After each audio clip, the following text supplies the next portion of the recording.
নমস্কার, আমি তনুশ্রী রান্নাঘরে আপনাদের স্বাগত জানাই।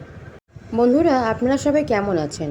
আশা করছি আপনারা ভালো আছেন, আর আমিও ভালো আছি।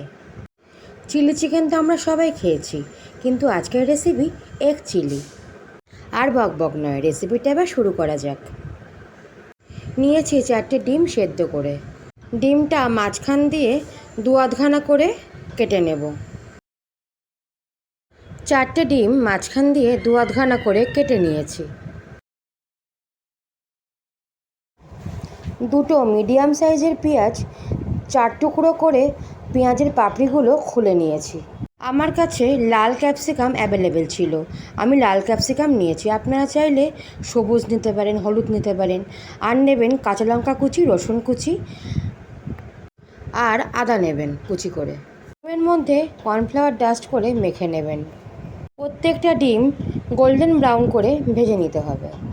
ডিমগুলো ভেজে নিয়েছি, সেই তেলেই আমি কোচানো পেঁয়াজ দিয়ে দেব।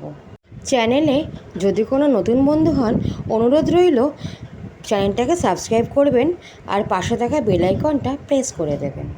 কথা বলতে বলতে 1/2 চামচ পরিমাণে লবণ দিয়ে নিয়েছি।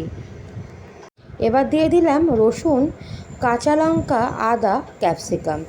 বেশি ফ্রাই করার দরকার নেই, হালকা ফ্রাই করবেন। দিয়ে দেব চিলি সস আর দেব টমেটো সস। দিয়ে দেবো 1 চামচ মতন সয়া সস।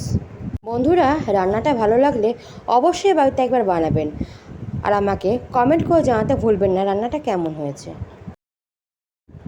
হালকা নাড়াচাড়া করে দিয়ে দেবো স্বাদ মতন চিনি।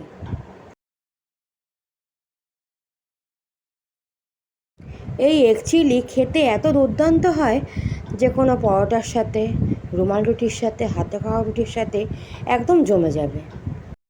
আমি 1 চামচ মতন কর্নফ্লাওয়ার বাটিতে গুলে নিয়েছি।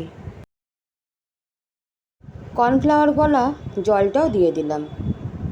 এই পর্যায়ে গ্যাসের ফ্লেমটা একদম লোতে রাখবেন।